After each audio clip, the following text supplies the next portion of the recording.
EWTN, el esplendor de la verdad.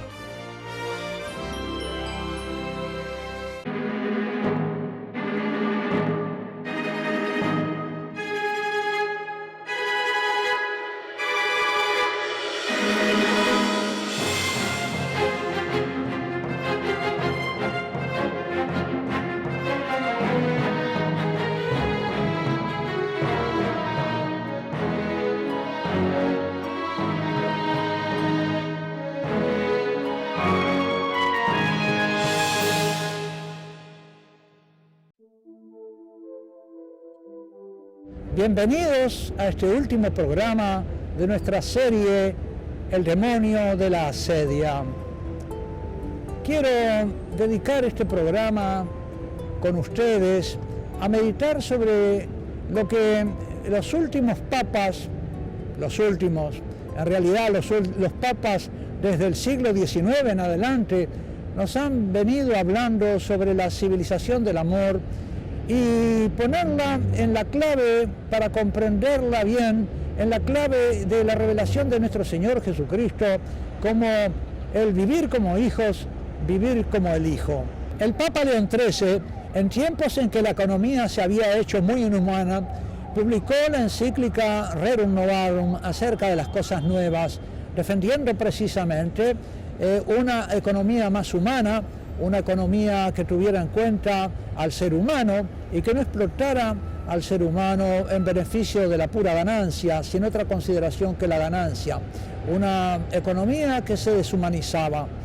Y así los papas posteriores hablaron de la instauración de todas las cosas en Cristo, como era el lema de Pío X, que hablaba de instaurar las cosas en Cristo, de modo que las sociedades las invitaban a dejarse imbuir de estos principios cristianos y no se desanimaban por encontrar en los príncipes de este mundo, en los gobernantes de este mundo, una resistencia y una sordera para escuchar sus exhortaciones a abrirse a los principios cristianos para la construcción de la sociedad, para el gobierno de los pueblos. Así fueron siguiendo las encíclicas en los años siguientes, después de la Rerum Novarum, la Populorum Progressio, Mater et Magistra, a los 100 años de Rerum Novarum, Solicitudo Rei Socialis, hasta que llegamos a la última encíclica destinada a las cuestiones sociales de Benedicto XVI, Caritas in Veritate. Allí nos dice el Papa que la caridad se realiza en la verdad y invita, por lo tanto, a que también se tenga en cuenta la verdad revelada en los asuntos del gobierno de la sociedad. Esta insistencia del Papa en abrirse a la verdad revelada la repite de muchas maneras. Ya lo había dicho en el famoso discurso en la Universidad de Ratisbona. Allí, dirigiéndose al mundo universitario, les reflexionaba con ellos diciendo que una razón que no se reconoce limitada es irracional, que la razón racional reconoce que tiene límites en el poder alcanzar el conocimiento de las cosas y que por lo tanto es razonable abrirse a otras fuentes de conocimiento que vienen de fuera del ámbito de la razón. Y especialmente se refería el Papa en esto a la revelación cristiana, que es razonable abrirse a la revelación cristiana, que no es algo contrario a la razón, y que de eso teníamos ejemplo en la historia de la Iglesia. Así como la fe se había abierto a la razón de Occidente se había abierto a la fe, y con eso se habían enriquecido mutuamente para dar origen a los siglos cristianos y a unos tiempos, un crecimiento de Occidente, de la civilización occidental. Lo que le dijo a los universitarios se lo dice ahora con la carta Caritas in Veritate a los gobernantes de este mundo, diciéndole que se deben abrir a la verdad. Por lo tanto, la caridad es la verdad acerca del amor, es la que inspira al ser humano, debe inspirar al individuo, pero también a la sociedad. Y solamente de esa manera se puede realizar el bien común. Ya en la carta sobre el amor humano, el Papa había dicho que un gobernante que se desentiende, o si los gobernantes se desentienden del bien común, se transforman, y asombra la dureza de estas palabras en el Papa, se transforman en una mafia de ladrones. Si se desinteresan del bien común y ponen su gobierno al servicio puramente de los intereses comerciales y económicos, entran en una mafia de ladrones.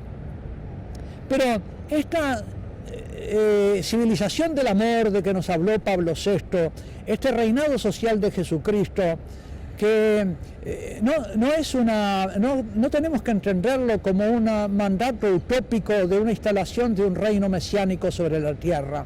Sabemos, y los papas que nos hablan de esto lo saben perfectamente bien, que hay fuerzas históricas que se oponen al reino de Dios.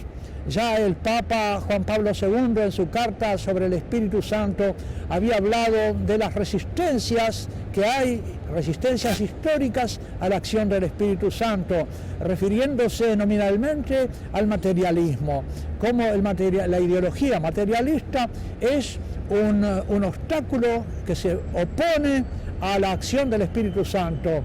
Y eso explícitamente en las ideologías que las inspiran, que precisamente se oponen a la fe en el Espíritu Santo y la consideran una alienación. ¿Cómo logramos entonces la civilización del amor? ¿Cuál es el camino? ¿Cuál es el principal camino? El dejarnos engendrar por el Padre.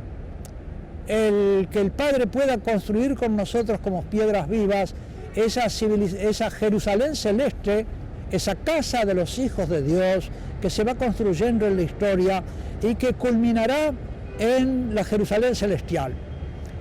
¿Y cómo es? ¿Cómo es entonces que nosotros nos dejemos engendrar por el Padre Celestial? Eso vino a enseñarnos nuestro Señor Jesucristo. Estoy predicando en muchos lados el Sermón de la Montaña, precisamente como el núcleo central de la enseñanza de nuestro Señor Jesucristo, que Él predicó sin duda no solo en la montaña, sino también en la llanura, en el lago y en muchos lados. ¿Y qué viene nuestro Señor Jesucristo a enseñarnos? No es una doctrina ajena a lo que Él mismo es como ser humano y como persona del Verbo hecho hombre.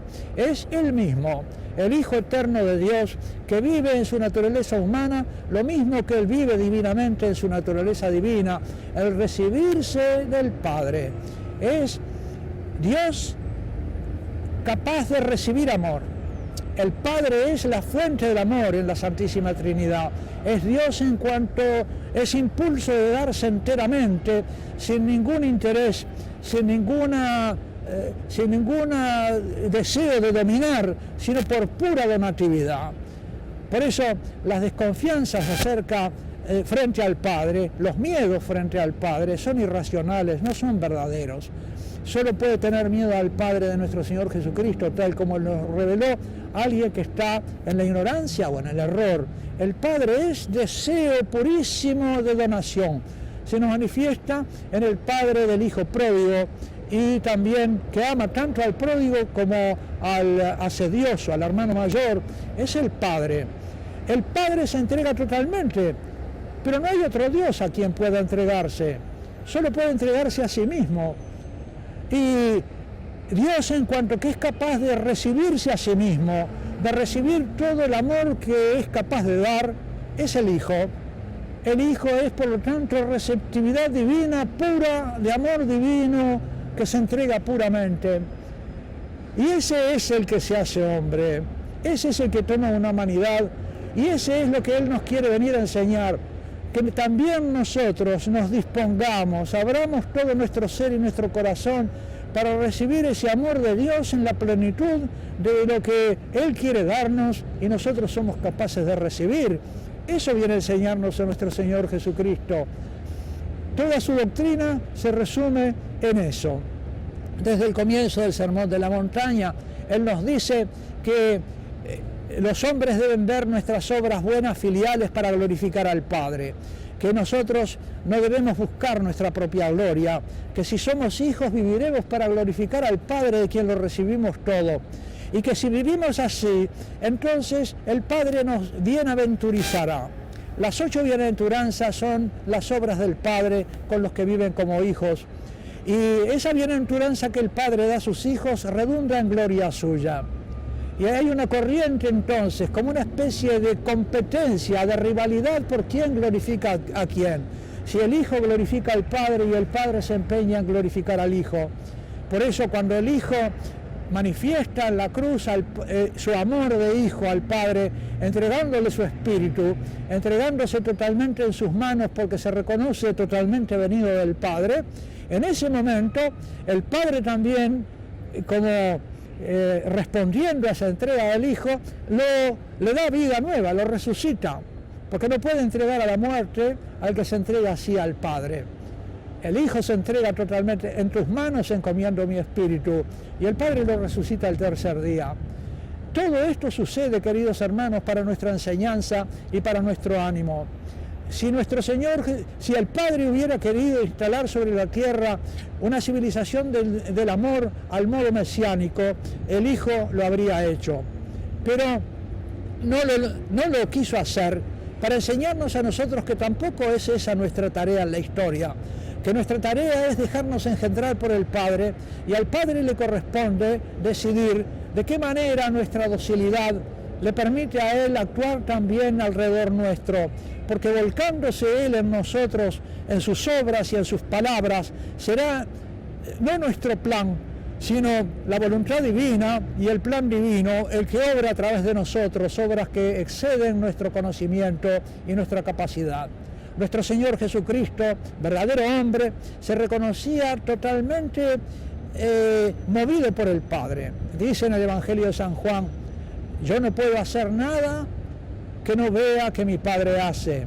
Cuando le reprochaban que él violaba el sábado porque obraba en el sábado milagros, dice: mi Padre también obra en sábado. Jesús, por lo tanto, hace lo que recibe del Padre. Y cuando él habla, dice: no puedo decir nada que no oiga decir a mi Padre. Jesús es como el reflejo perfecto del Padre. No tiene nada propio, ni necesita tenerlo, porque confía en que el Padre se le entrega y le hace ser, y lo mantiene en el ser. Él es el Hijo de Dios desde siempre y para siempre, eternamente, sin principio ni fin, engendrado por vía del conocimiento.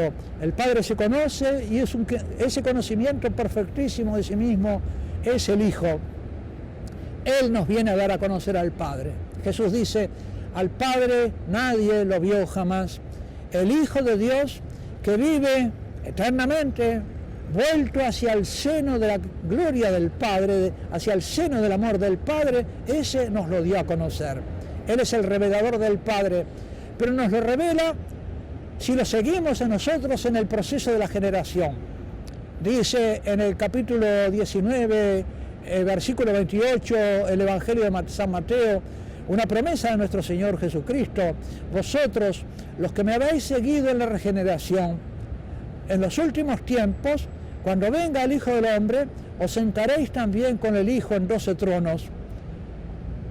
En este texto, en esta palabra de nuestro Señor Jesucristo, vemos cómo nuestro Señor Jesucristo no nos pide que lo sigamos como discípulos en una doctrina teórica, sino que lo sigamos como discípulos en un proceso de generación. Los que me habéis seguido en la regeneración. Nuestra vida cristiana es eso: dejarnos engendrar por el Padre, recibir la gracia, abrirnos a la gracia, ser dóciles a la gracia, quitar impedimentos, renunciar al pecado. Es lo que hacemos en el bautismo. Renunciamos al pecado, al mundo, a Satanás, a sus pompas y sus obras. Quedamos así disponibles para que el Padre nos engendre. Es ese sacramento del bautismo que se nos concedió una vez al comienzo de nuestra vida cristiana. Es ese mismo sacramento el que tenemos que seguir viviendo a lo largo de nuestra existencia, quitando los impedimentos, renunciando a Satanás, a sus pompas y sus obras, renunciando al pecado, a la carne y al mundo, quitando obstáculos e impedimentos dejando al Padre libre para que obre con su gracia, permitiéndole obrar en nosotros. El Padre no puede obrar en nosotros si nosotros no lo queremos, si le ponemos obstáculos con nuestra voluntad, si nuestra voluntad prefiere otra cosa a su gracia divina. Tenemos que poner nuestro deseo en Él. Y si estamos así conectados de corazón a corazón, con este vínculo amoroso a Dios Padre, entonces Él se vale de nosotros y nos hace luz del mundo, sal de la tierra. Para eso, nuestra justicia, dice el Señor, debe ser la justicia filial. Debe ser imitar la perfección del Padre. Sed perfectos como vuestro Padre Celestial es perfecto. Misericordiosos como vuestro Padre Celestial es misericordioso. ¿Y cómo es perfecto y misericordioso? Como nuestro Señor Jesucristo. El que me ha visto a mí, ha visto al Padre. Y si nosotros, queridos hermanos, tenemos la bienaventuranza envidiable y que todos debemos anhelar y desear, el mayor bien que podemos soñar en nuestra vida terrena, si nosotros vivimos así, entonces el Padre irradia a través de nosotros, como irradió a través de su Hijo Jesucristo, en la medida de cada uno, colmados de la gracia. Evidentemente que los recipientes son distintos. Puede haber un vasito pequeño, pero estará lleno. Puede haber un vaso grande y estará lleno. Estaremos colmados de la gracia de Dios en la medida de su deseo, de su designio eterno sobre cada uno de nosotros, pero colmados plenamente y haciendo sobre la tierra lo que el Padre desea que hagamos. ¡Qué maravilla, queridos hermanos! Así se construye la civilización del amor. Así se va construyendo con piedras vivas y como un templo a la gloria de Dios Padre, con piedras vivas este templo celestial. Esta es la vocación que Jesús vino a traernos, la de vivir como hijos, vivir como el Hijo. Y en el Sermón de la Montaña nos va dando, como en 5 lecciones, las instrucciones para vivir como hijos. Vivir para la gloria del Padre y entonces seremos bienaventurados. No querer ser dueños de nosotros mismos ni de nuestro espíritu, sino ser pobres de espíritu y entregarle nuestro espíritu al Padre como Jesús se lo entregó. En una segunda lección, que nuestra justicia supere la de los escribas y fariseos, sin abolir la ley, porque Él no viene a abolirla, sino a darle cumplimiento, ya no como una ley a la cual se sirve a Dios en un servicio que puede ser de un servidor, pero todavía no es de hijo, no. Ahora es servir al Padre como hijo. Esa es la ley plena. Y por lo tanto, imitar al Padre, la perfección del Padre, ser perfectos como vuestro Padre Celestial es perfecto. Pero como eso no se puede imitar desde afuera, sino desde dentro de la vinculación amorosa con el Padre, se puede imitar solamente, más que una ley, es un permiso que se nos da. Podemos ser perfectos porque nuestro Padre, el que nos engendra, es perfecto, el que nos comunica la vida es perfecto. Y por eso, en la lección central del Sermón de la Montaña, nuestro Señor Jesucristo nos dice: pero ustedes no hagan su justicia de hijos, no obren su justicia de hijos de cara a los hombres, pensando lo que van a decir de ustedes los hombres, si los van a alabar, si los van a vituperar, si los van a aplaudir o los van a perseguir. No, ustedes vivan de cara al Padre. Nuestro Señor Jesucristo nos invita a que el tú principal de nuestra vida sea el Padre. Misteriosamente, paradójicamente, viviendo de cara al Padre es como iluminamos el mundo. Si nos ponemos a veces de cara al mundo, nos dominan las tinieblas del mundo y no pasa la luz de Dios a través de nosotros. Y por lo tanto nos dice nuestro Señor Jesucristo: cuando ustedes hagan misericordia, cuando den limosna, no anden buscando que los hombres vean su bondad. Ustedes ocúltense al hacer misericordia y el Padre les enseñará a ser misericordiosos como Él lo es, porque su misericordia tiene necesidad de purificación. Su misericordia, si no es la misericordia de los hijos, va a ser la misericordia de los hombres pecadores, heridos por el pecado original, que siempre va inficionada de alguna mezcla de propio interés o de temor por sí mismo al ver la debilidad de aquel que quiere ayudar. A veces puede uno tener tal terror a los pobres que quiera que los pobres no existan. O también puede suceder que hacemos una misericordia con unos siendo injustos con otros, que le quitamos a uno lo que le estamos dando al otro. Precisamente nuestra misericordia tiene que ser la del Padre. ¿Y cómo la podemos recibir si no es viviendo de cara al Padre? Si vivís de cara al Padre, Él os dará de sí. Hay traducciones que dicen os premiará, os recompensará. Es una mala traducción del griego apodosei, es os dará de sí. No me va a dar otra cosa distinta que lo que el Padre es, me va a dar del Padre mismo, me va a dar su misma bondad y misericordia de su vida. Y en el centro de esta tercera lección está el Padre Nuestro. En el Padre Nuestro, que es el corazón del Sermón de la Montaña, nuestro Señor Jesucristo, después de habernos hablado acerca del Padre, nos pone directamente ahora a hablar con el Padre. Y hablar con el Padre desde los deseos de un corazón de hijo. El Padre Nuestro quiere enseñarnos deseos de hijo para poderlos expresar al Padre. Tenemos que recibir del Padre también lo que deseamos. Él nos ha dado el deseo para que deseamos lo que Él desea. ¿Y qué le pedimos? Que Él sea conocido, que su nombre sea santificado por todos, que la vida filial venga a todos los hombres, que el reino se instale en toda la humanidad. Yo lo deseo el corazón del Hijo, que todos te conozcan, que todos vivan como hijos, que todos hagan tu voluntad, así en el cielo como en la tierra. Esta es la civilización del amor que anhela el corazón de los hijos.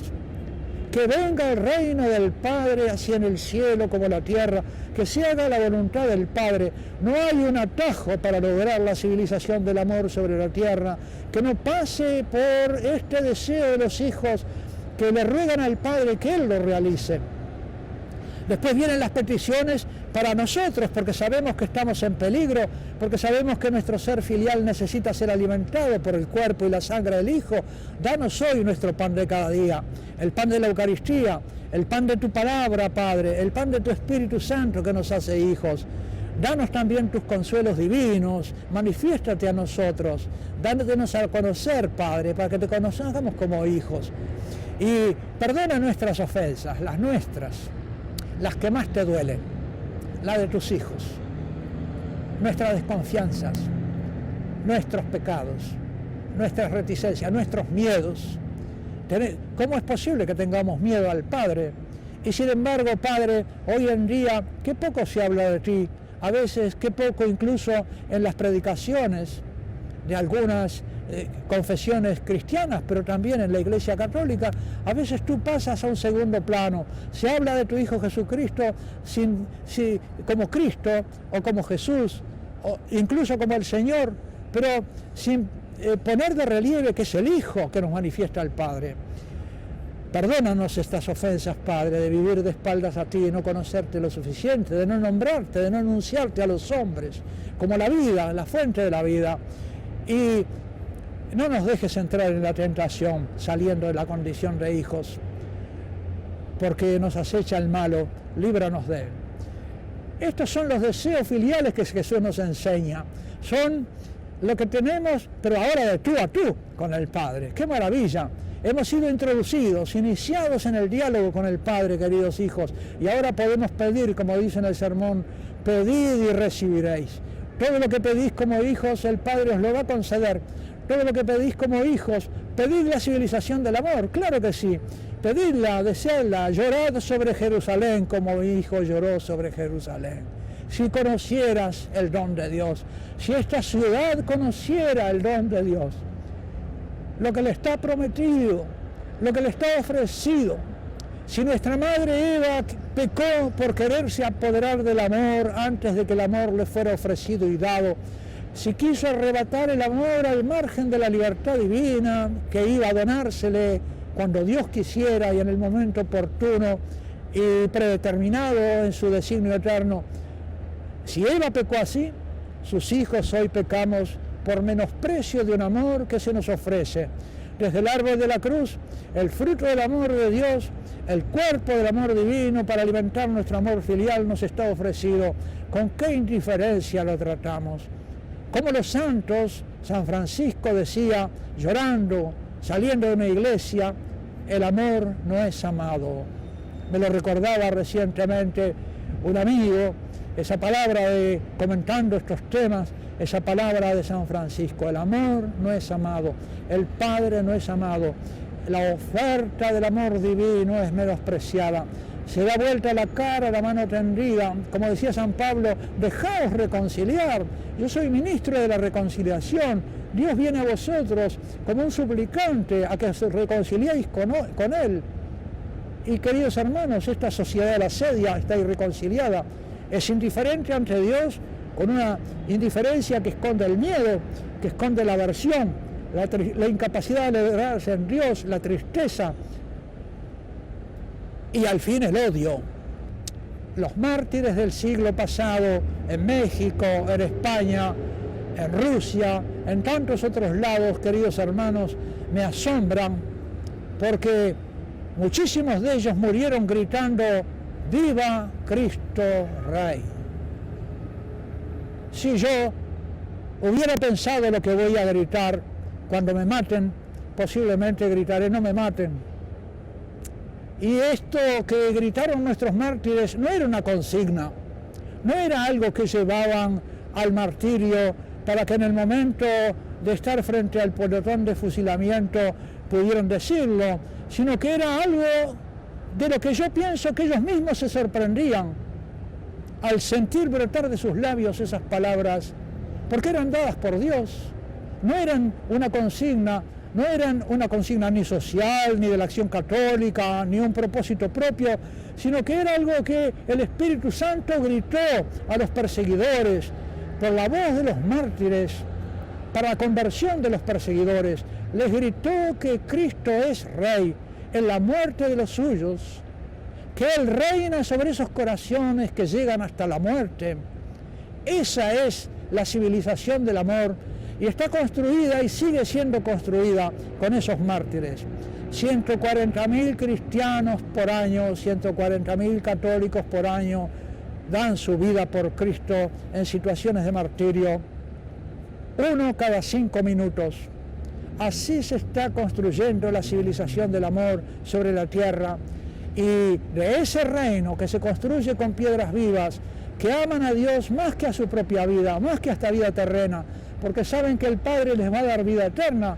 Con esas piedras se construye la civilización del amor. ¡Qué maravilla! Queridos hermanos, pidamos al Señor ser piedras vivas de esa Jerusalén celeste, y con esa petición me despido de ustedes pidiendo la bendición del Padre.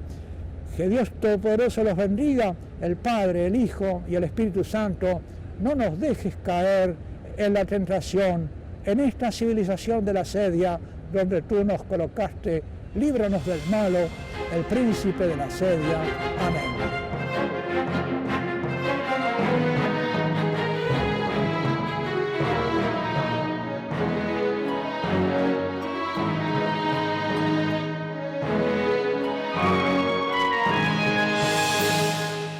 Su simpatía, su sensibilidad, su obra, su sentido.